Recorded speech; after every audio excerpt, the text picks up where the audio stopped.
The Voss Archive. On a Tuesday evening in April of 1994, a 67-year-old woman named Eleanor Voss drove her rusted 1981 Ford pickup down a county road that had been cracking at the edges since before she could remember, and she drove it the way she did everything else in her life, without hurry, without apology, and with both hands on the wheel.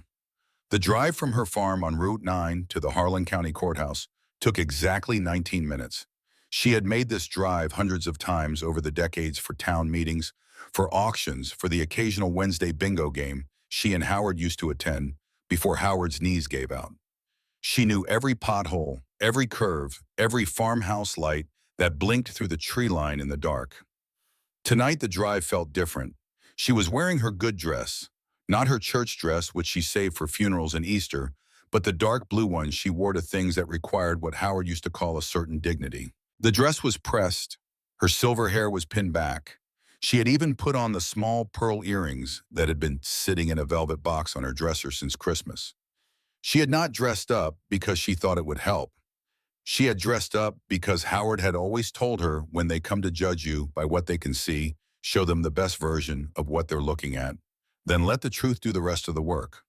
Howard had been gone for 8 years, but she still heard his voice in moments like this, clear as a radio signal patient and precise the way he always sounded when he was absolutely certain he was right. She parked in the lot behind the courthouse and sat for a moment with the engine ticking as it cooled. Through the windshield, she could see the lights in the second-floor windows of the council chamber. Shadows moved behind the glass. The room was already filling up. She knew why she had been summoned. The notice had arrived 2 weeks ago, a formal letter from the Harlan County Agricultural Improvement Association requesting that the county council take action against what they described as an unsanitary and hazardous accumulation of agricultural waste at the property owned by Eleanor Voss on Route 9. The letter used phrases like property value deterioration and community image standards. It was signed by Ryan Caldwell, president of the association. Eleanor had read the letter twice, folded it neatly along its original creases, and placed it in the drawer where she kept important documents. Then she had gone out to the barn and stood in the doorway for a long time, looking at what she and Howard had built. She had not been angry. She had been something else entirely. Something quieter than anger and far more patient. She got out of the truck and walked into the courthouse. To understand what happened at that meeting and everything that came after it, you have to understand Eleanor Voss. Not just who she was in 1994, but who she had been building herself into for the better part of 40 years. Howard Voss had come to Harlan County in 1951, a 26-year-old veteran from central Iowa, with 320 acres, a 1948 John Deere Model A, and a piece of advice his father had given him the week before he shipped out for Korea.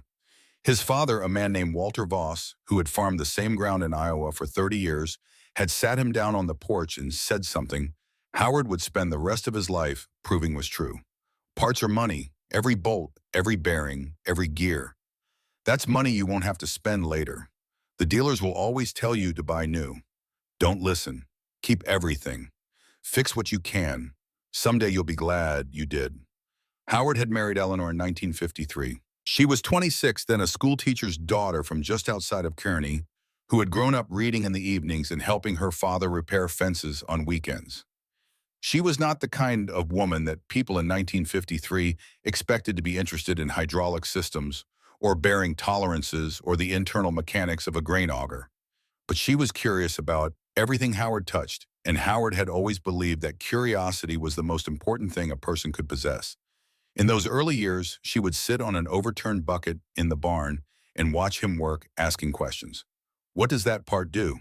What happens when it fails? Why this one instead of that one? Howard would explain as he worked, patient and thorough, treating her questions as seriously as if she were an engineering student rather than his wife. Over time, she stopped just watching. She started helping. And over more time, the distinction between the two of them inside that barn became difficult to see at all. The philosophy was Howard's. The execution increasingly was both of theirs. Every machine that broke on the Voss farm was disassembled before it was discarded. Every worn component was clean labeled and shelved. Howard built the shelving system himself from rough-cut lumber, working through winter evenings with a lantern and a notebook, where he sketched the layout and kept running lists of what they had and what they needed. When neighbors upgraded their equipment and hauled old machines to the scrapyard, Howard would show up with the truck and make an offer. $50 for a seized combine, $20 for a tractor that hadn't run in a decade. The neighbors shook their heads and said, "Howard, that's just junk." Howard would say parts and load it up and drive home, and Eleanor would help him unload it, and they would spend the next 3 evenings disassembling it piece by piece. By the time the 1970s arrived, the barn had become something extraordinary. Not visually extraordinary. Visually, it looked like a man had simply decided to store chaos indoors. But to Howard and Eleanor, it was a system, a library, a living document of 40 years of agricultural history written in steel and iron and rubber. The neighbors saw mess. Howard and Eleanor saw inventory. Howard died in the spring of 1986, a heart attack quick and without warning on a Tuesday morning in the South Field. He was 61 years old. Eleanor had found him there in the grass between 2 rows of winter wheat that was coming in green and strong, and she had sat beside him for a while before she went inside to make the call. She did not fall apart. That was not who she was. She grieved quietly in private in the way of a woman who had learned that the most important things in life rarely announce themselves loudly. But the barn was the thing she had to decide about. She could have sold it all. There were dealers who would have paid for the whole collection by the pound. Scrappers who would have loaded it onto flatbeds within a week. She had received 3 such calls in the month after Howard's funeral, offers delivered in the gentle apologetic tone of men who assumed she wouldn't want to deal with it. She had turned them all down. She turned them down because the barn was not junk. She knew that with the same certainty, she knew the sound of her own heartbeat. She turned them down because Howard had built something real inside those walls, something that had practical weight in the world, and the fact that nobody else could see it clearly was their problem, not hers. And she turned them down because of what she had found 2 weeks after the funeral in the bottom drawer of Howard's desk in the farmhouse office. It was a notebook. Brown leather, the kind you could buy at the hardware store in town. The cover was worn at the corners from years of handling. Inside, in Howard's careful, deliberate handwriting, were 37 pages of observations, calculations, and predictions written between 1979 and 1981. Eleanor sat at the desk and read every word. Howard had been thinking in those years about something that most people in 1981 would have considered an impossible scenario. He had been thinking about what would happen to American agriculture if the supply chain failed. Not a small disruption, a real one. The kind where the trucks stop running and the dealers empty out and the parts that every farm depends on simply stop appearing. He had tracked the labor disputes in the trucking industry through newspaper articles he had clipped and taped into the notebook. He had interviewed 3 local dealers off the record about their inventory buffers and learned that most of them carried less than 30 days of stock on the most critical components. He had talked to an old friend in the distribution business in Omaha who told him privately that the entire system was built on assumptions of uninterrupted flow and that those assumptions had never actually been tested at scale. And on the final page of the notebook, Howard had written this: "Supply chains will fail. I don't know when. Could be a drought, could be a strike, could be something nobody's thought of yet. But they will fail. And when they do, the person with parts is the person who survives. Not just survives, the person who can hold the whole county together while everyone else is standing around wondering what happened. That's why we keep everything. That's always been why." Eleanor had read that page 3 times the night she found it. Then she had closed the notebook, put it back in the drawer, and gone to bed. She did not go to bed because she needed to think about what to do. She went to bed because she already knew.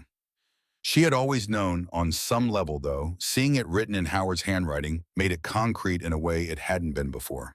She was going to finish what he started. For 8 years after Howard's death, Eleanor Voss ran the farm and maintained the barn with a discipline that would have made Howard proud and probably surprised him a little.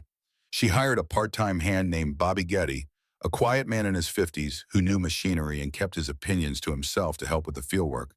But the barn was hers alone. She spent 3 evenings a week inside it, continuing in the system Howard had built, expanding it, refining it, adding the parts she acquired from farms that had been sold off or consolidated, or simply abandoned by families who had finally run out of the will to keep going.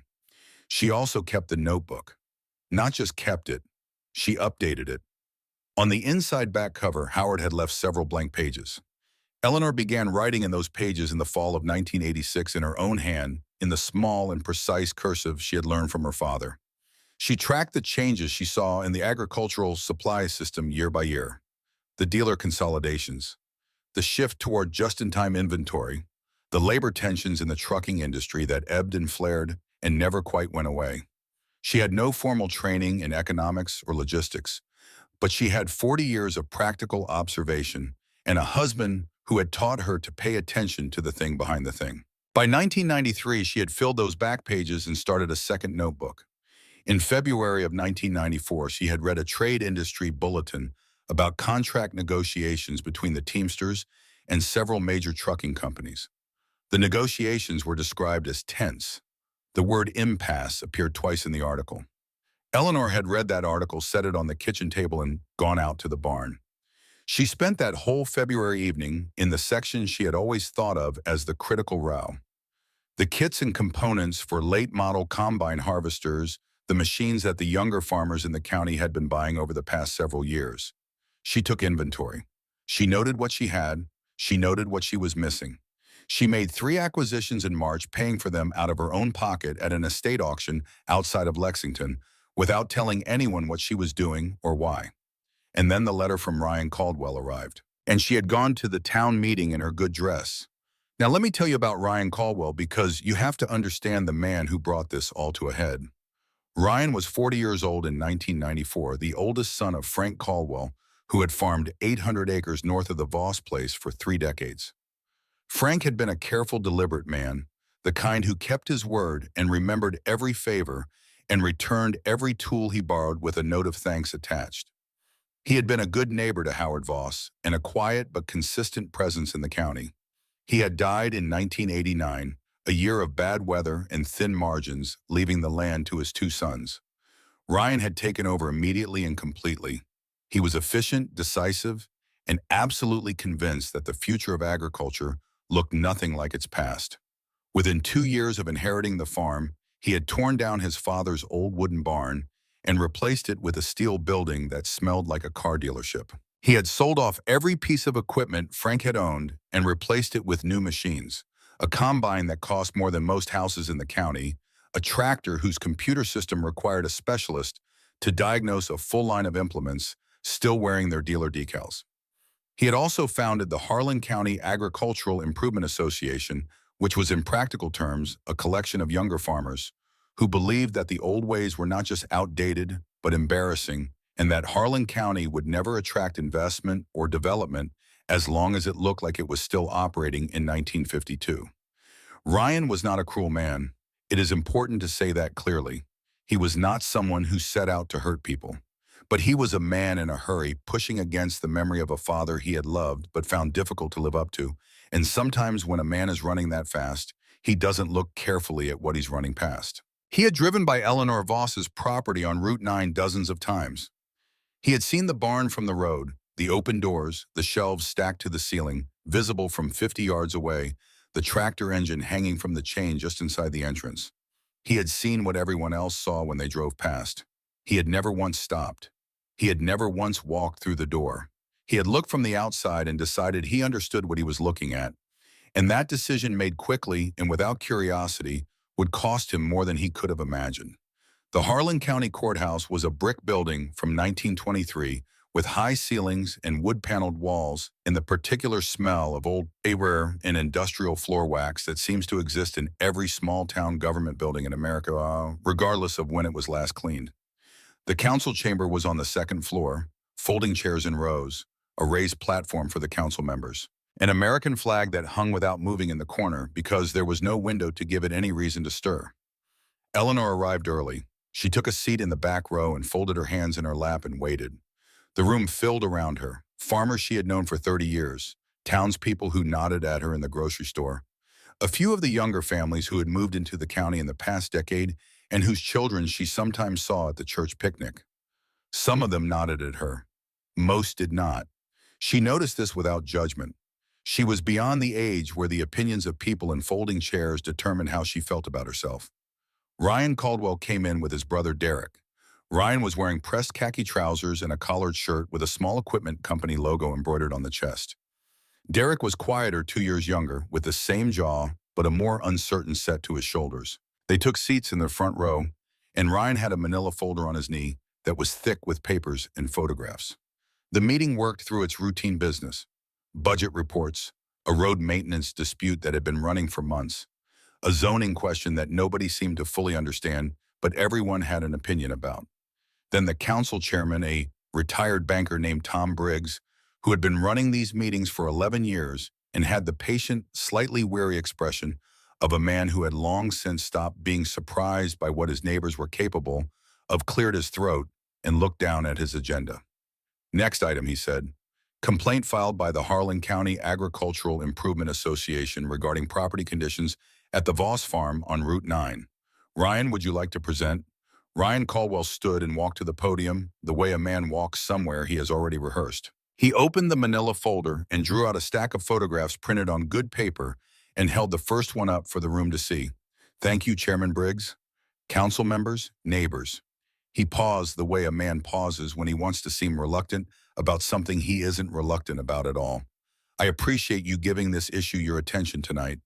The first photograph showed the front of Eleanor's barn from the road. The open doors, the visible shelving, the tractor engine on the chain. A murmur went through the room. Ryan held up a second photograph. This is the north wall of the structure. As you can see, storage has expanded beyond the building itself. Parts on pallets, parts under tarps, parts stored directly on the ground without any protective covering. A third photograph. This was taken through the window. You can see that the interior aisles are barely navigable. This is a fire risk, a safety issue.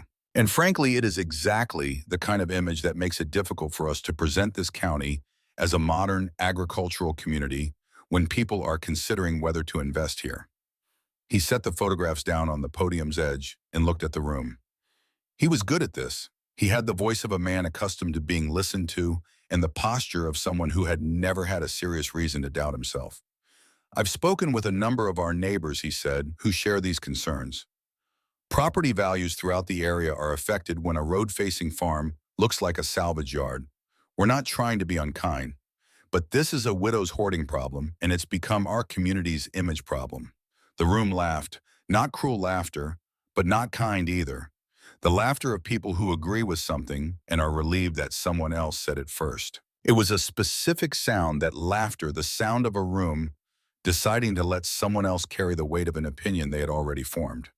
Ryan let it settle and then continued. I'm asking the council to issue a formal order requiring the property to be brought into compliance with county standards within 30 days. I understand Mrs. Voss has her reasons. He glanced toward the back row where Eleanor sat, and his expression carried the particular blend of sympathy and condescension that is sometimes more cutting than open contempt. I'm sure in her mind there's a reason for all of it, but what she's doing on that property affects all of us.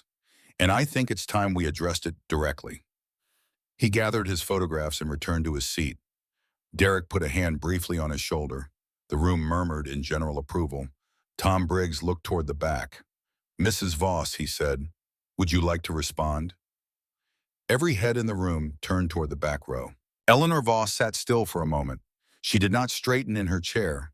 She did not press her lips together. She simply sat as she always sat, with the composure of a woman who had watched seasons come and go long enough to understand that most storms are temporary. Then she stood. No, sir, she said. Her voice was quiet, but it carried. I believe he's said enough for both of us. She picked up her purse from the chair beside her. She walked to the door with the unhurried stride of someone who has somewhere more important to be. She went down the stairs and out into the April night, and the door of the courthouse swung shut behind her. The room she left behind thought it had just watched someone give up. It had not. This is the part of the story that nobody in that courthouse saw. The part that happened in private, in the dark, in the hour after the meeting ended. Eleanor did not drive home. She drove to the barn. She pulled the truck around to the side entrance, the one Howard had always used when he was working late, and she went inside and turned on the work lights that hung from the rafters on their long cables. The barn filled with yellow light. Shadows moved between the shelves. The smell was what it always was: metal and oil and aged rubber and something underneath it all that she could not name, but that always felt to her like a particular kind of safety. She walked to the back of the barn to Howard's old workbench, and she sat down on the stool he had used every evening for 30 years. She opened the drawer beneath the bench and took out the notebook. Not the original one. She kept that in the desk in the farmhouse. This was the second one, the continuation, the one she had filled herself over the 8 years since Howard's death. She opened it to the last entries she had made, February 1994, the trade bulletin, the word impasse circled in pencil. Below it, her own notes in her precise cursive handwriting, 3 lines that she had written and then looked at for a long time before closing the notebook. Contract negotiations stalled. Industry sources suggest work stoppage possible by late spring. Check feeder house bearing inventory. New 9600 models are the most likely point of failure. She read those 3 lines again now in the barn at 9 o'clock at night, while the county courthouse was still emptying its folding chairs. She had known for 2 months that something was coming. She had not known the exact shape it would take. She could not have named Ryan Caldwell or his combine or the specific bearing that would fail. But she had understood the outline of the situation, the way a farmer understands the outline of a storm on the horizon. You don't need to know exactly where the rain will fall to know that you should be ready for it. She set the notebook on the bench and looked at the shelves around her. 43 years of accumulation. 43 years of Howard's vision and her own labor, and the quiet, unglamorous work of keeping faith with a philosophy that the rest of the world regarded as stubbornness at best and delusion at worst. Every bin on those shelves had a story. Every labeled part represented a decision made by Howard first and then by her to see value where others saw garbage. The man in the courthouse had called it a widow's hoarding problem. The room had laughed. Eleanor understood something in that moment, sitting alone on Howard's stool in the yellow light of the barn, that she could not have articulated easily in words, but that she felt with complete and steady certainty. The people in that room were not wrong about what they saw. They were wrong about what they were looking at. There is a difference. Anyone can be wrong about what they see. Vision is limited by angle and distance and the particular assumptions a person brings to a moment. But seeing the actual act of looking at something and deciding what it is that is a choice. And Ryan Caldwell had made his choice from a moving truck on a county road, glancing at a barn door he had never once walked through. Eleanor picked up the notebook again. She turned to the last blank page at the back and wrote the date in the top right corner. April 12, 1994. Below it, she wrote one line. They will understand soon enough. She closed the notebook, put it back in the drawer, and turned off the lights. She drove home in the dark past fields she had known for over 40 years, past the fence lines Howard had mended, and the ditches they had cleared together after the flood of 1967, and the stand of cottonwoods at the curve of the road that she had always loved in October when they went gold. She went inside. She locked the door. She went to bed. She slept without difficulty. Because Eleanor Voss had something that the people in the courthouse folding chairs did not have. She had Howard's notebook. She had 43 years of parts cataloged and shelved and ready, and she had the particular patience of a woman who has learned that the truth does not need defending. It only needs time. The Teamsters called the strike on a Thursday morning in May. By Friday afternoon, the first trucks had stopped moving. By the following Monday, you could feel it in the county the way you feel a change in air pressure before a storm, not through any single dramatic event, but through 100 small absences. A delivery that didn't arrive, a phone call that went unreturned, a dealer who picked up and then put you on hold and then came back on the line with a voice that had something careful and apologetic built into it before he even started talking. The John Deere dealer in Columbus, a man named Garrett, who had been selling equipment in that part of Nebraska for 22 years, told his first affected customer on May 16th that he was looking at a 2-week delay on most standard components. He told the second customer the same thing. By the end of that week, he had stopped giving timelines altogether because the timelines he was giving were already wrong by the time he gave them. The Case IH dealer in Norfolk ran out of filters belts in the most common bearing sizes within 10 days of the strike starting. He put a handwritten sign in the window that said "Check back weekly" and meant it as honest communication rather than optimism, which made it worse somehow. The implement dealer in Hastings locked his doors on the 23rd of May and taped a notice to the glass that read "Closed until supply situation resolves." No parts available. We apologize for the inconvenience.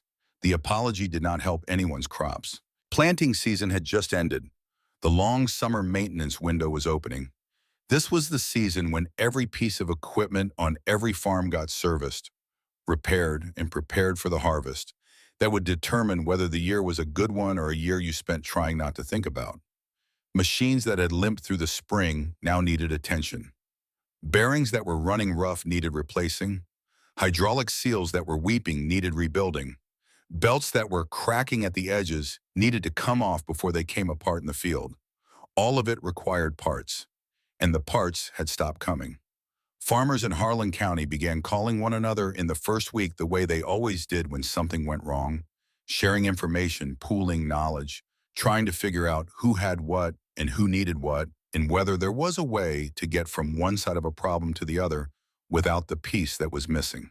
These were people who had grown up solving problems with what was at hand. Improvisation was not foreign to them. But improvisation requires raw material, and raw material requires supply, and the supply had stopped.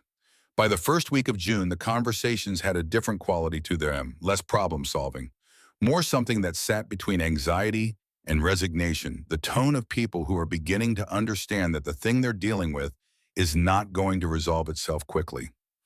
Eleanor Voss heard all of it. Gerald Paxton, her nearest neighbor, a 71-year-old widower who had farmed the land east of hers since 1958 and who made a habit of stopping by on Tuesday mornings with a thermos of coffee and no particular agenda, kept her informed of what he was hearing. Gerald was not a man who dramatized things. He reported what he knew in plain sentences and let you draw your own conclusions, which was one of the reasons Eleanor had always trusted him. The dealers are empty, he told her on the second Tuesday of June. Garrett in Columbus said he's got 114 orders he can't fill and no idea when he'll be able to.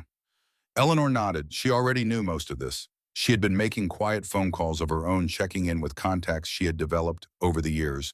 A retired parts manager in Grand Island and a woman who ran an agricultural supply cooperative in central Kansas, an old friend of Howard's who still worked in distribution out of Omaha.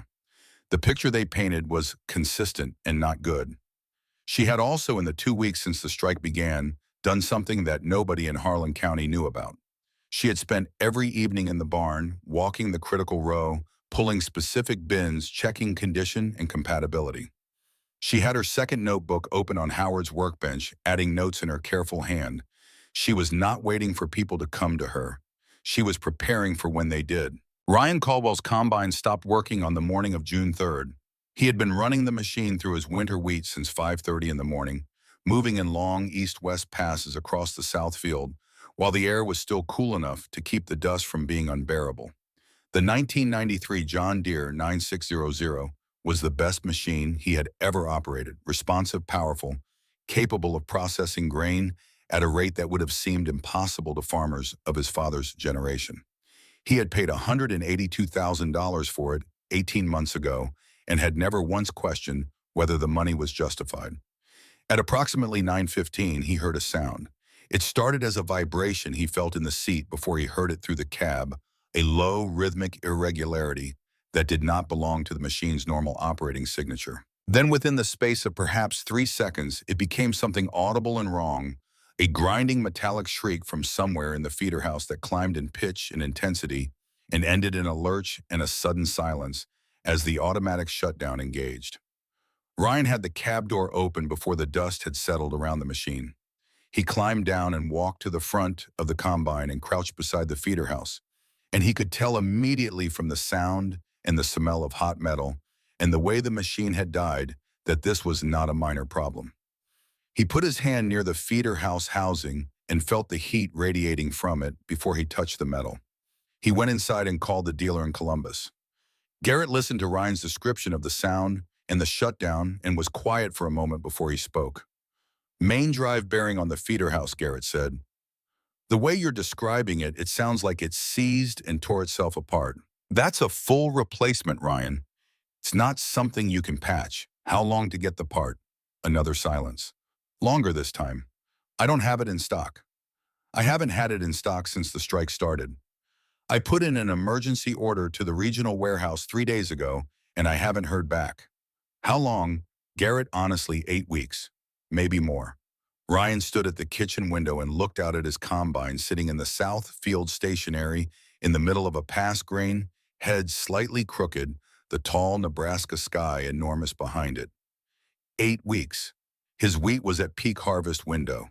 The window for winter wheat in this part of Nebraska, the period during which you could cut it and get maximum yield and quality, was measured in days, not weeks. 8 weeks from now, what was standing in that field would be unmarketable. It would be a total loss. He called the dealer in Norfolk. They did not have the bearing. He called a dealer in Kearney. They had been out since the second week of May. He called a contact in Lincoln who sometimes dealt in used components and who told him with genuine regret in his voice that sealed bearings for late model 9,600 feeders were simply not available anywhere in the state that he knew of. He hung up and stood in the kitchen for a long time. On the third day, Derek came over for dinner. He was the quieter of the two brothers, less certain than Ryan in his presentation, more likely to sit and think before he spoke. He had helped Ryan modernize the operation after their father died and had never fully expressed his private reservations about how thoroughly they had cleared out the old ways along with the old equipment. That was not the kind of conversation the Caldwell brothers had with each other, but it was the kind of thing Derek thought about. They ate without much talk. Ryan explained where things stood, the combine, the timeline, the field. Derek set down his fork. "You know who might have that bearing?" he said. Ryan looked at him. Derek did not say the name. He didn't need to. Ryan pushed back from the table and walked to the window. The field was visible from here a quarter-mile south, the combine sitting in it like a monument to bad timing. "Absolutely not," Ryan said. "We're going to lose the whole field. I know that." "Ryan, that's $140,000 in wheat standing out there going past its window." "I know what it is." Derek was quiet for a moment. "Then what's the alternative?" "There isn't one. That's why we're not going to her. Because if we go to her after what we said at that meeting, it's going to look like exactly what it is. A man who was wrong standing at the door of the person he was wrong about." Derek picked up his fork again and looked at his plate. After a while, he said quietly, "Isn't that what it is?" Ryan did not answer. He stood at the window for a long time after Derek left. The evening light went from gold to orange to the flat gray that precedes dark. He watched the light change on the wheat field, on the stalled combine, on the whole quiet machinery of a situation he had built for himself with his own certainty. His father had known Eleanor Voss for 30 years. Frank Caldwell had never once called her property a junkyard, had never once signed a petition or filed a complaint or stood at a podium and held up photographs for a room full of people to laugh at. Frank had called the barn the Voss Museum, half joking, and had said once at the dinner table when Ryan was young that there was probably a part in there for anything that had ever broken down in the county if you knew where to look. Ryan had thought his father was being sentimental. He was 40 years old now, standing at a kitchen window watching his harvest opportunity expire by the hour, and he was beginning to understand what sentiment sometimes really is. It is the residue of wisdom that a younger person hasn't yet suffered enough to recognize. On the fourth day, Ryan Caldwell got in his truck and drove south on Route 9. It was a 7-mile drive. He knew every foot of it. He had driven it hundreds of times. Driven past the Voss farm hundreds of times, past the barn, with its open doors and its visible shelves and the general appearance of a building that was losing an argument with its own contents. He drove slowly now. There was no particular reason to hurry toward what he was driving toward. He thought about the photographs he had held up at the county meeting. He thought about the specific phrase he had used, a widow's hoarding problem, and the way the room had responded to it. He had felt in that moment the particular satisfaction of a man who has said a difficult thing clearly and well and been validated by his audience. He had felt competent, decisive. He thought about his father sitting at the dinner table calling it the Voss Museum. He thought about his father's hands, which were the most capable hands he had ever seen on a person, and which had known how to fix almost anything that broke on the farm. Not because Frank Caldwell had been formally trained, but because Frank had paid attention for 40 years and had never thrown away a lesson. Ryan had sold his father's tools at the estate sale in 1989. He had gotten a good price for them. He pulled into Eleanor's driveway and stopped the truck. He sat for a moment with the engine running and then turned it off. The barn was right there. Open doors, the shelves visible from where he sat, the same view he had photographed and printed and carried into a courthouse in a manila folder. Eleanor Voss was standing in front of the barn. She was wearing work clothes, canvas trousers, a flannel shirt with the sleeves rolled to the elbows, boots that had seen 20 Nebraska winters. She was holding a coffee mug in both hands and watching his truck with an expression that was patient and entirely unreadable. Ryan got out of the truck. He had left his equipment company cap on the seat. It had not felt right to wear it here. He walked to where she was standing. They were perhaps 10 feet apart, separated by 7 miles of bad history and something older and better than that, which neither of them had fully reckoned with yet. "Mrs. Voss," he said. "Ryan," she said. A meadowlark called from somewhere in the fence line. The morning was warm and still. "I expect you've heard about my combine," Ryan said. "I heard. Main drive bearing on the feeder house." Ryan looked at her. Her knowledge of the specific failure did not surprise him the way it once might have. He was past the point where he could afford to be surprised by Eleanor Voss. "The dealer can't get me apart. Nobody can. I've called everyone I know. I know about the strike," Eleanor said. "I've been watching it for a while." He took a breath. This was the moment. There was no useful way to approach it obliquely. "I have 140 acres of wheat in that south field that is going to be unmarketable in about 10 days if I can't get that combine running. I've exhausted every option I had." He paused. "You're the only person I haven't called." Eleanor took a sip of her coffee and looked at him over the rim of the mug. "You drove past this barn every week for 2 years, she said. "What did you see?" The question landed the way she had meant it to. Ryan opened his mouth and then closed it. He had no honest answer that didn't indict him. "A mess," he said finally. He kept his eyes on hers. "I saw a mess. I decided I knew what I was looking at without ever walking through the door. And I was wrong."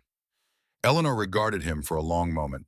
Then she turned and looked at the barn, the way you look at something you have lived with long enough that you see it differently than anyone else possibly can.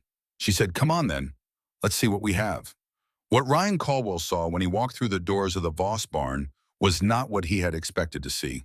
He had expected the interior to match the exterior impression, accumulated disorder, the physical manifestation of a person who couldn't let things go. He had built a picture of it in his mind from the photographs he had taken through the window, and the picture was of chaos. What he found instead was a library. The shelves ran floor to ceiling along every wall, built from rough lumber that had darkened with age to the color of old furniture. Each shelf was labeled with handwritten tags, the original ones in Howard's handwriting, the newer ones in Eleanor's, both sets faded but legible. The labels were precise. Not just manufacturer names, but model ranges, year spans, application types. Bins of every size contained sorted components. Bearings grouped by outer diameter and load rating. Gears sorted by tooth count and pitch. Sprockets arranged by chain gauge. Bolts and fasteners in divided containers labeled by thread specification, not just by size, but by application, because a bolt that works in one context may not work in another, and Eleanor Voss understood the difference. Engines hung from chains attached to the overhead beams, each one tagged with its source machine and year. Transmissions sat on pallets with their histories written on cardboard, attached with wire. A 1952 John Deere Model A stood in the far corner, partially disassembled, but preserved with a care that made it look more like a museum exhibit than salvage. Ryan stopped walking and simply stood. He had photographed the outside of this building. He had printed those photographs on good paper and held them up for a room full of people and described what was in them. He had said the word hazard and the word eyesore, and he had used the phrase "a widow's hoarding problem," and the room had laughed, and he had felt the clean, uncomplicated satisfaction of a man who believes he has described something accurately. He had been describing the cover. He had never read the book. Eleanor moved through the barn the way water moves through a channel it has carved over decades, certain of its path, unhurried, shaped by long familiarity with every turn. She led him along the main aisle, past the combine sections, past a row she called the hydraulic wall, past a shelf labeled PTO, shafts all years, where a row of power takeoff shafts stood upright in a rack like a small regiment of steel soldiers. "Here," she said. She stopped in front of a section labeled J.D. Feeder House, late model 1985 forward. The shelf held components Ryan could see were specifically relevant to machines in the same family as his. Eleanor ran her fingers along the items, slowly reading the tags the way a reader reads a shelf of books looking for a specific title. She pulled out a sealed component and held it toward the light that came through the high window above the shelf.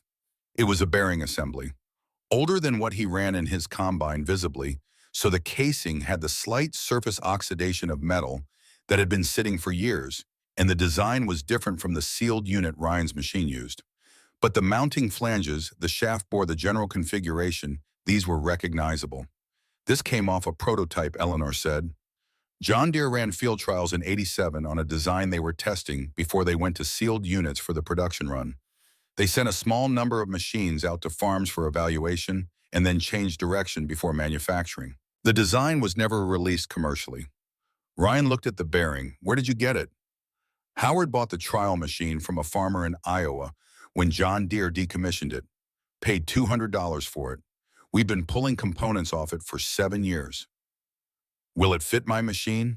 Eleanor turned the bearing in her hands. Same mounting pattern, same shaft diameter, same load rating.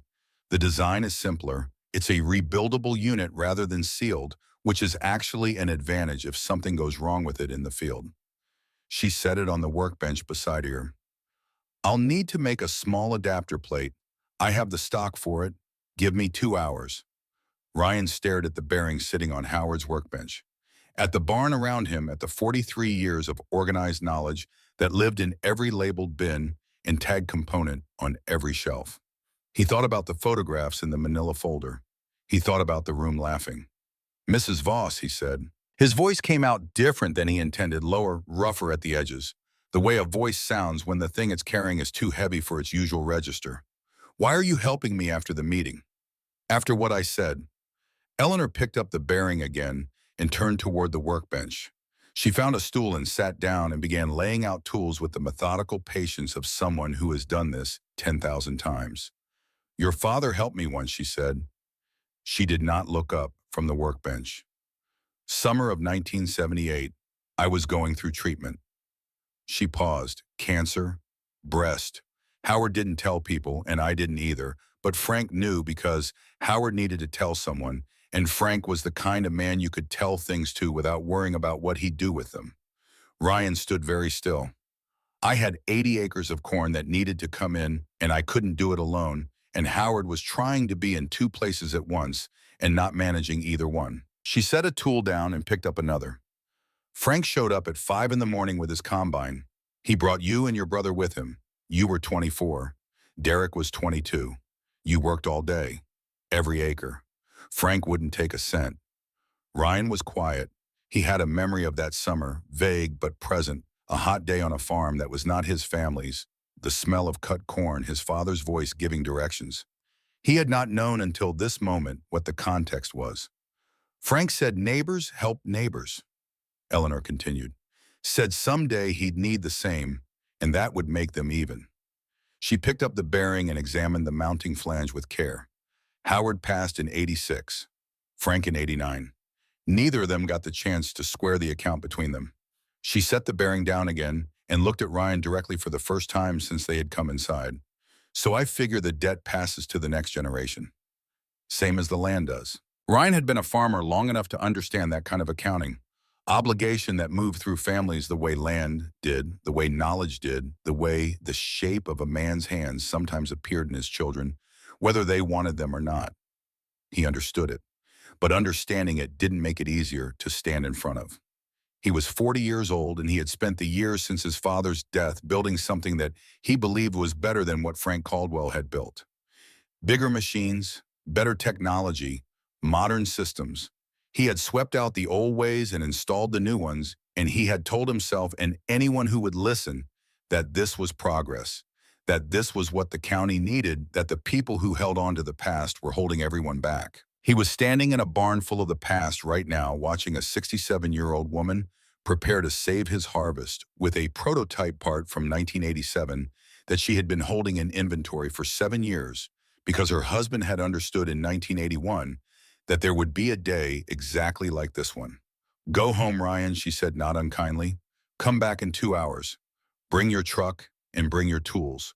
We'll need to run out to your field. He walked back through the library of Howard Voss's life's work and out into the June morning. He drove the 7 miles back to his farm and waited with the particular restlessness of a man who has run out of things to do except think. 2 hours later, he was back. 2 hours after that, Eleanor Voss was lying on her back on the ground under the feeder house of Ryan's combine with a wrench in her hand and a flashlight between her teeth fitting a 37-year-old adapter plate, machine from stock she kept in Howard's shop to a prototype bearing that no dealer in the country had ever stocked, while Ryan handed her tools and held the light when she needed both hands free. It took 40 minutes. She stood up. She brushed the field dirt from her canvas trousers. She told Ryan to run it at low speed first. Listen for any irregularity, give it 15 minutes before going to full operating capacity. He did exactly what she said. The combine ran. The feeder house turned. The threshing mechanism engaged. The whole breathing, churning, improbable machine that had been sitting dead in a Nebraska wheat field for 4 days came back to life in the early afternoon of June 7th, and Ryan Caldwell stood beside it in the dust and the heat and felt something shift in him that he did not have immediate words for. Eleanor was already walking back to his truck to get her toolbox. She moved without ceremony. There was no drama in her posture, no performance of having been proven right. She had fixed a machine, that was all. The machine needed fixing, and she had fixed it, and now there was other work to do. Ryan watched her and felt the shift settling into something more specific. It was not quite shame, though. Shame was part of it. It was the particular feeling a person gets when they realize they have been measuring the world with the wrong instrument. When the tool they have been using to determine what matters and what doesn't turns out to have been calibrated against nothing real. When the photographs in the manila folder, the ones they were so certain told a clear and accurate story, turn out to have been taken from entirely the wrong angle. He walked to his truck and helped Eleanor load her toolbox into the bed, and they drove back toward Route 9 without speaking much, and the wheat field opened behind them in the afternoon light, gold and full and still harvestable, still possible, still there.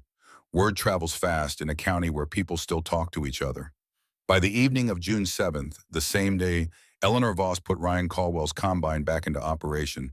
Gerald Paxton had heard the broad strokes of what had happened from a man at the co-op, who had heard it from Derek Caldwell, who had driven out to the field in the early afternoon and watched the machine running, and come away with the particular expression of a person who has just witnessed something they will be telling people about for years. Gerald stopped by Eleanor's farm the following morning with his thermos, as he did most Tuesdays, and he sat at her kitchen table and listened to her account of the previous day without interrupting, giving each piece of information the space it needed. When she finished, he was quiet for a moment.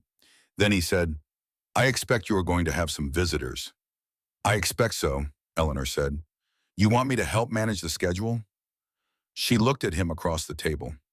Gerald Paxton was not a man who offered things he didn't mean. He was 71 years old and his knees were not good, and he had his own farm to tend to, and what he was offering was his time, which was the only currency that mattered at their age. She said, "I'd appreciate that." He nodded and poured himself more coffee and pulled a small notebook from his shirt pocket and uncapped a pen. "Who goes first?" he said. Eleanor thought for a moment. "Peterson," she said. "He called 2 weeks ago about his disc blades. I told him to give me a few days. He's been patient." After Peterson, she said there's a woman named Rodriguez who dairy farms out on the county line. Her milking system pump has been down for 10 days. They sat at the table for another hour working through what she knew and what she suspected and what Gerald had been hearing at the co-op, in the feed store, and by the time he left, they had a list with 9 names on it and a rough schedule for the coming week. Gerald tucked the notebook back in his shirt pocket and picked up his thermos and stood. "Howard would have liked this," he said. Eleanor looked at him. "All of it," Gerald said. "The whole thing. He'd have liked seeing it work the way he always said it would." She didn't answer right away. She stood at the screen door and watched him walk to his truck, and she thought about Howard at his workbench in the evenings, the lamp throwing yellow light across his hands and across the notebook open beside his tools, writing down his predictions in careful sentences while the Nebraska night settled in around the barn. She thought she was glad he had written them down. She thought she was glad she had kept writing after he stopped. Dale Peterson arrived at 9 on Wednesday morning with a list of what he needed and a look on his face that was somewhere between relief and embarrassment, the expression of a man who has been too proud to ask for help and has finally run out of alternatives. His disc harrow had thrown 2 blades and cracked the hub assembly on a 3rd disc. The dealer in Columbus had told him 6 weeks. His summer fieldwork was sitting idle. Eleanor led him to the section of the barn she thought of as the tillage row, the long south wall where Howard had organized the components of every groundworking implement he had ever acquired. She found the disc blades within 4 minutes. The hub assembly took a little longer. She had two that were close and one that was exact, pulled from a harrow she had bought at an estate sale in Cozad 3 years prior for $40. Peterson stood beside her as she worked and took in the barn with the slow recalibration of a man discovering that a place he thought he understood is something else entirely. "Lord," he said at one point, looking down the length of the main aisle. "How long has this been here?" "Most of it 40 years, Eleanor said. "Some of it longer. And you know where everything is?" "I know where most of it is," she said. Howard knew where all of it was. "I'm still learning some of his corners." Peterson shook his head slowly, not in disbelief, in something closer to reverence. Before he left, Eleanor stopped him at the door. She had the second notebook open on Howard's workbench, the continuation, the one that was hers now as much as his. She told Peterson what she needed from him. He looked at the notebook, at the open page with its column headings written in her precise hand. Machine type, year, failure description, root cause if known, fix applied, notes for next time. "You want me to write down what broke," he said. "And how we fixed it," Eleanor said. "Everything you know about it. Even the parts that seem obvious, especially those." He sat on the stool and wrote for 10 minutes carefully, the way a man writes when he understands that what he's writing matters. When he finished, he handed the notebook back and looked at what he'd written. "My father used to keep records like this," he said. "I thought it was old-fashioned." Eleanor closed the notebook. "It is old-fashioned," she said.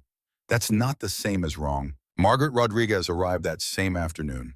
She ran a dairy operation on the county line, 240 cows, a milking parlor that operated twice daily without exception because the cows do not observe supply chain disruptions. Her primary pump had failed 10 days ago, and she had been running a backup system that was itself aging and unreliable. If the backup failed, she would have no way to milk the herd. The consequences of that, in both animal welfare and financial terms, were severe enough that she had been sleeping in the barn on a cot for the past week, listening to the backup pump's irregular rhythm through the night. Eleanor did not have the exact pump. She told Margaret this plainly, without apology, when she finished examining what Margaret had described. She watched Margaret's face and saw the drop that happens when a person has been holding on to the last piece of hope they identified, and it turns out to be unavailable. "But," Eleanor said. Margaret looked up. Eleanor led her to a different section of the barn, one that she privately thought of as the dairy wall, though it was not labeled that way.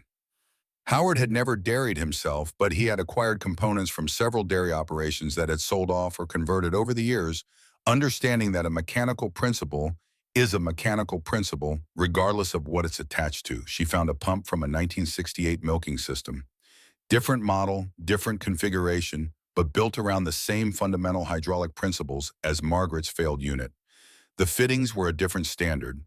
The flow rate was slightly lower, but the core mechanism was sound, and Eleanor's mind, trained by 40 years of working with Howard, and 8 years alone, was already moving through the modifications. "Give me this evening and tomorrow morning," Eleanor said. Margaret looked at the old pump. She was a practical woman, a woman who had been making do with what was available her entire farming life. "What are you going to do with it?" Eleanor picked up the pump and set it on the workbench. "I'm going to make it work," she said.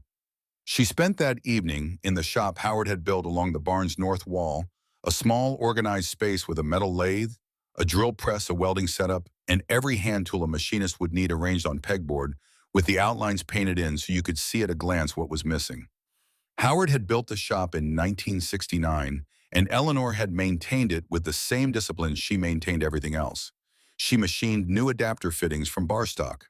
She modified the pump's mounting bracket. She tested the flow characteristics against her calculations and made 2 adjustments. She worked until past midnight and finished the remaining work before 7 the following morning. Margaret Rodriguez had her cows milked by 9:30 on June 9th. She sat in Eleanor's kitchen afterward and drank coffee and did not say much for a while, and then she said, "I don't know how to thank you." Eleanor told her about the notebook. Margaret wrote in it for nearly 20 minutes, a thorough account of everything she knew about her milking system's maintenance history, the failure mode. She had observed the symptoms she had dismissed too early. When she finished, she looked at the pages she'd filled and said, "I wish I'd written all of this down years ago." "Everyone does," Eleanor said. "Start now." By the end of the second week of June, Eleanor had helped 14 farms.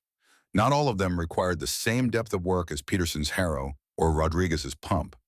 Some were straightforward: a bearing here, a seal kit there, a belt that was the right dimension and the right construction, pulled from a bin and handed across a workbench in 10 minutes. But others required the same patient inventive problem solving that Eleanor had been practicing since she was a young woman sitting on an overturned bucket watching Howard work. She fabricated parts from raw stock when nothing else would fit. She modified components that were close but not exact using a machinist's judgment built from decades of practice. She adapted solutions from one mechanical context to another, finding the universal principle beneath the specific application. Gerald Paxton managed the schedule with quiet efficiency, keeping his list in the notebook he had brought that first Tuesday morning. He arranged the visits so that the most urgent cases came first. He fielded the phone calls that began coming in from neighboring counties as word spread through the agricultural networks that operated then, as now, largely through conversation and reputation. A reporter from the Lincoln Journal-Star appeared at Eleanor's farm on June 14th. He was a young man from Omaha who had driven 2 hours after receiving a tip from a contact in Harlan County who thought there might be a story worth telling. He spent 3 hours at the farm. He walked through the barn with Eleanor, who showed him the system and explained its history without embellishment or performance. He interviewed Gerald Paxton, who gave him the plain facts in plain sentences. He talked to Dale Peterson and Margaret Rodriguez and 2 other farmers who were willing to speak on the record about what the barn had meant to their operations in the past 2 weeks. The story ran in the Journal-Star on June 18th under the headline, "Widow's Barn Saves the Harvest." The reporter had written it well, letting the facts carry the weight without pressing them into shapes they didn't want to hold. It did not quote Eleanor at length. She had answered the reporter's questions honestly and without flourish, and he had recognized that her directness was more powerful than any elaboration would be. One line from his interview with her did appear in the story near the end. When he asked her whether she had anticipated that the barn would be needed in exactly this way, she had said Howard anticipated it. "I just kept his work going." The reporter had written that down and used it as written understanding that it was already exactly right. The 30-day deadline the county council had set for Eleanor Voss expired on a Monday. On that Monday morning, Ryan Caldwell drove to the Harlan County Courthouse. He was not carrying a manila folder. He was carrying a clipboard with a petition attached to it, and the petition had 147 signatures on it. Every farmer Eleanor had helped directly had signed it. Their neighbors had signed it. Townspeople who had read the Journal-Star story had signed it. Farmers from 2 neighboring counties who had driven to Route 9 during the strike and come away with parts they couldn't have found anywhere else had signed it. The petition was addressed to the Harlan County Council.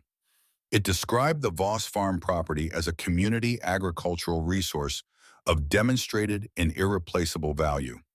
It requested that all outstanding complaints against the property be withdrawn. It requested that the council formally recognize the barn's contribution to the county's agricultural stability during the supply crisis. And it requested in plain language that Ryan had written himself and rewritten 3 times before he got it right, that an apology be entered into the public record on behalf of the council for the manner in which the original complaint had been presented. Ryan presented the petition at the regular council meeting that Monday evening. He stood at the podium where he had stood 6 weeks before with his photographs and his manila folder and his carefully prepared remarks. The room was more crowded this time. People were standing along the back wall. He did not prepare remarks this time. He spoke from the position he was actually in, which was the position of a man who had been wrong in public and had decided that the correction should also be public. He said that he had looked at Eleanor Voss's property from the outside and decided he understood it without investigating what it actually was. He said that this was a failure of both judgment and basic courtesy. He said that the phrase he had used at the previous meeting, he did not repeat it, but everyone in the room remembered it was wrong in a way that went beyond the factual error and into something that had no place in how this community talked about its members. He said that what Eleanor Voss had built on Route 9 was not a hoarding problem. It was 43 years of accumulated knowledge in physical form, maintained by a woman of unusual competence and foresight, and that it had saved the harvest for more than a dozen families in Harlan County during a crisis that no dealer and no modern supply system had been able to address. He said he was sorry. The room was quiet in the way rooms are quiet when something genuine has been said in a place where genuine things are not always said. Tom Briggs called the vote. It was unanimous. The complaint was withdrawn. The designation was approved. The apology was entered into the record.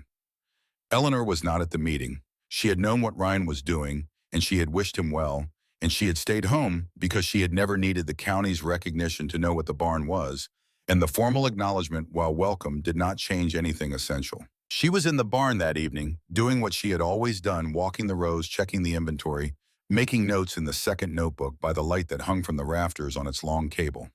A week after the council meeting, Ryan Caldwell came back to Route 9.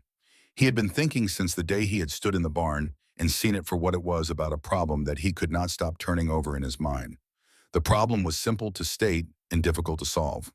Eleanor Voss was 67 years old. She was healthy and sharp and entirely capable, and he hoped with a sincerity that surprised him in its intensity that she had many years ahead of her. But the knowledge that lived in this barn, the system, the cross-references, the 43 years of accumulated understanding of where everything was and why that knowledge existed primarily in Eleanor's mind. Howard's original system was a foundation. The handwritten labels were a guide. But the full map of the place, the complete understanding of what was here and how it connected to everything else that lived in Eleanor. When she was gone, it would go with her, unless someone did something about it.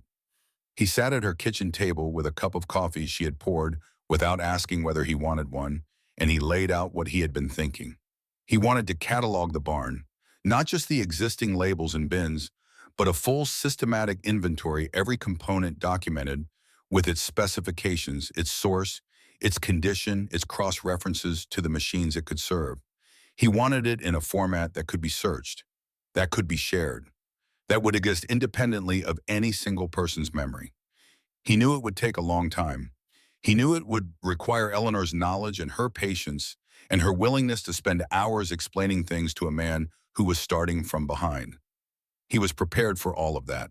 Eleanor listened to him the way she listened to everything without interrupting, without her expression giving him much to read. When he finished, she was quiet for a moment. That would take months, she said, probably longer. There are thousands of parts in there, I know, Ryan said, and you'd want to do this on top of running your own operation, on evenings, weekends, whenever I have time. He looked at his coffee cup and then back at her. I owe you that, he said, at minimum, after what I did. Eleanor was quiet for a long moment. She set down her cup and stood from the table, and he thought she was about to answer him. Instead, she walked past him through the kitchen doorway and down the short hall and returned a minute later carrying something he hadn't seen before. It was a flat document box, the kind used for storing papers, dark green with a hinged lid. She set it on the table between them and opened it. Inside was a sheaf of papers, perhaps 20 or 30 pages held together with a binder clip. The pages were typewritten, not printed from a computer, but typed on an actual typewriter, the characters slightly uneven in the way of keys that had been used 10,000 times. The top page bore a date March 1983. Ryan looked at Eleanor. Howard started this 11 years ago, she said. She did not touch the papers, just looked at them. He wanted to create a record of everything in the barn, every part, every cross-reference, every application. He got about a third of the way through before he passed. Ryan reached out slowly and lifted the top page. It was a catalog entry, meticulous organized listing components with their specifications and origins and the machines they had come from. The handwriting on the margin notes was the same careful script he had seen on the original bin labels throughout the barn. He set the page down and looked at Eleanor. She reached into the document box and lifted the typed pages to one side, revealing what lay beneath them. A separate stack of papers, these ones handwritten rather than typed, filled with the small, precise cursive he recognized from the second notebook. The pages were dated beginning in the fall of 1986. She had continued it. Every year since Howard's death, she had added to what he started, pushing the catalog forward in her own hands section by section through the barn's inventory. He looked at the two stacks of papers side by side in the box. Howard's typed pages from 1983. Eleanor's handwritten continuation from 1986 to the present. 11 years of two people working on the same document, separated by death, but connected by purpose, the second voice picking up exactly where the first one stopped. He looked at the top of Howard's first typed page. There in the center, Howard had written a title for the document, "For Whoever Needs It Most." Ryan sat with that for a moment. The June evening was settling outside the kitchen window, the fields going quiet in the long Nebraska dusk. He thought about his father's tools sold at the estate sale in 1989, about the knowledge Frank Caldwell had carried that had gone with him because nobody had thought to write it down, about all the things that live inside a person and disappear when the person does not, because they weren't worth keeping, but because keeping things requires someone who understands their value early enough to act on it. Howard Voss had understood. He had started acting on it in 1983 quietly, without telling anyone, in the conviction that the work mattered, regardless of whether he lived to finish it. Eleanor had understood. She had picked up the pen in 1986 and kept going in the faith that the work he had started was worth completing, even if she never knew who would eventually use it. They had been building this for whoever came through the door, and now here he was. Eleanor closed the document box and looked at him steadily. "And I have a condition," she said. He waited. She went to the kitchen drawer where she kept the second notebook and came back with it open to the pages filled with the repair records of the past 2 weeks. Peterson's, Harrow Rodriguez's pump, every fix documented in the handwriting of the farmers who had sat on Howard's stool and written down what they knew. "Every person who comes to this barn for help writes in this book," she said. "That's already how it works. When you catalog the parts, I want the same principle. Every piece that goes into the database, you write down where it came from and what it was used for and what you learned from working with it. Not just the specifications. The story." Ryan looked at the notebook, at the pages dense with different handwritings, different hands having held the pen, different voices reduced to the same black ink on the same lined pages. "A machine is not just its specifications," Eleanor said. "It's everything that happened to it. Every field it worked in, every repair that kept it going another season. That's what makes the knowledge real. You can write down the part number all you like, but the part number without the story is just a number." Ryan was quiet for a moment. Then he said, "I understand." He thought about his father's farm, about the tools he had sold at the estate sale, about the knowledge Frank Caldwell had carried in his hands and in his decisions, and in the way he looked at a broken machine and understood what it needed, about how none of that had been written down because Frank had not thought to write it down, or had thought there would be more time, or had simply not understood that the knowledge in a person is only safe while the person is there to hold it. "All right," Eleanor said, "bring your notebook Saturday morning and bring Derek. We'll start in the northeast corner and work our way through." The cataloging project took 3 years. Ryan and Derek came on Saturday mornings and sometimes on Wednesday evenings, and occasionally on Sunday afternoons when the weather kept them off the fields. Eleanor walked them through the barn section by section, explaining Howard's original system and the elaborations she had made, pulling components from shelves and bins and talking through their specifications and origins and applications, while one of the brothers wrote and the other photographed and asked questions. It was slow work. It was sometimes tedious work. There were Saturday mornings when Ryan drove out to Route 9 with his notebook and his camera, feeling the particular resistance that comes with any long project when the end is not yet visible. And he would walk through the barn door and Eleanor would already be there with coffee and something already pulled from a shelf that she thought he needed to understand that day, and the resistance would dissolve into the specific interest of a person learning something real. He learned more about agricultural mechanics in those 3 years than he had learned in the previous 20. Not from books or dealer seminars or equipment company training programs. From Eleanor, who had learned from Howard, who had learned from his father, who had learned from the machines themselves. He learned how to look at a failed component and read its failure, what the wear patterns meant, where the stress had concentrated, what the history of the machine's use was written in the damage. He learned how to cross-reference parts across manufacturers and model years, finding the equivalences that had no official documentation, but were real, nonetheless the connections that existed in the physical world, whether or not anyone had written them down. He learned that a part number is the beginning of knowledge, not the end of it. Derek turned out to have a particular gift for the database work.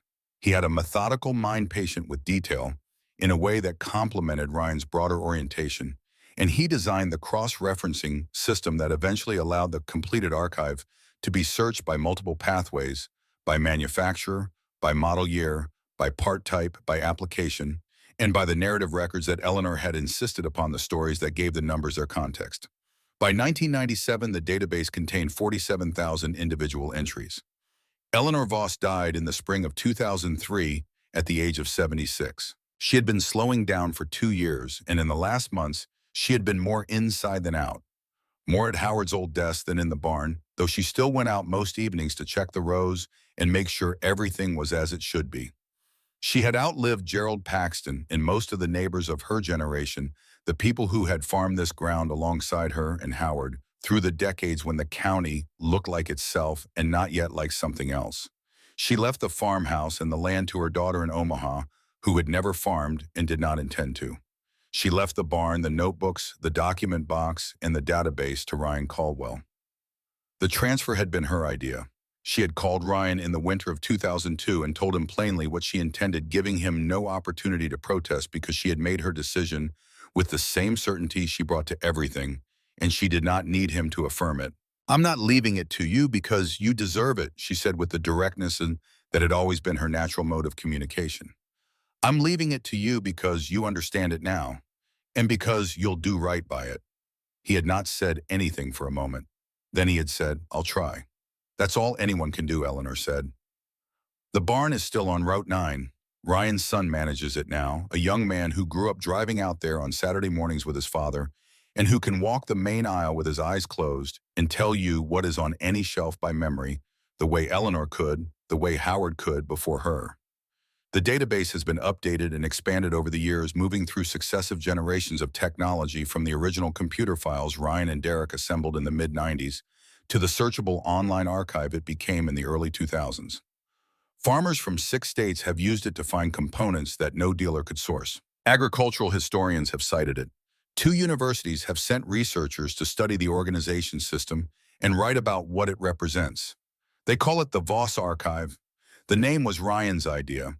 Eleanor had suggested they call it the Harlan County Agricultural Parts Registry, which was accurate and completely without poetry, and Ryan had said that with respect, he thought the name should reflect the people who built it, not the county that had once tried to shut it down. Eleanor had considered this and said, "All right," and that had been the end of the discussion. On the wall of the barn, just inside the main door, there is a framed photograph. It is the one from the Lincoln Journal Star story behind glass, now a little yellowed at the edges but still clear. It shows Eleanor Voss standing in front of the central shelving section, surrounded by the rows and bins and tagged components of 43 years of accumulated knowledge, looking at the camera with an expression that is not quite a smile, but contains everything a smile contains. Below the photograph on a piece of barn board that Ryan planed smooth and lettered himself one winter evening, there is a plaque. It reads, "Parts are money, every bolt, every bearing, every gear. That's money you won't have to spend later. Keep everything. Fix what you can. Someday you'll be glad you did. Howard Voss, 1952. And below that, in smaller letters added by Ryan's son when he took over management of the barn, she kept his word. Eleanor Voss, 1986 to 2003. Here is what the story of Eleanor Voss is really about. It is not about a barn full of old parts, though the barn is where everything happened. It is not about a trucking strike, though the strike was the moment when everything hidden became visible. It is not even about the humiliation at the county meeting and the reckoning that followed, though that is the shape the story takes when you tell it from the outside. It is about the difference between seeing and understanding. Ryan Caldwell saw the barn from a truck window and made a decision. He gathered evidence for the decision he had already made, and he presented it confidently to a room full of people who were prepared to agree with him, and they agreed with him, and for a short time that felt like being right. Eleanor Voss understood the barn from the inside out, from decades of living in it and learning from it and continuing the work of a person she had loved, who had seen something true about the world and spent his life acting on it. The barn did not change between those two perspectives. What changed was the angle. And what changed the angle was not argument or confrontation or public vindication, though all of those things eventually arrived. What changed the angle was a seized bearing in a feeder house on June 3rd of 1994, which brought a man who had been looking from the outside to a door he had never walked through. That is how the truth usually works. It does not announce itself. It does not defend itself. It waits. It does its work in the dark, in the evenings, in the patient hours that other people spend on other things, and it accumulates the way parts accumulate on shelves, steadily, methodically, without drama, in the faith that the day will come when everything stored up will be exactly what is needed. Howard Voss understood that. He wrote it down in a brown leather notebook in 1981 and put it in a desk drawer and kept building the thing he believed in. Eleanor understood it. She found the notebook and read it and picked up where he left off and kept going for 17 more years in the dark in the evenings for whoever needed it most. And somewhere in a barn on a county road in Nebraska, 47,000 parts sit on their labeled shelves in the yellow light, waiting.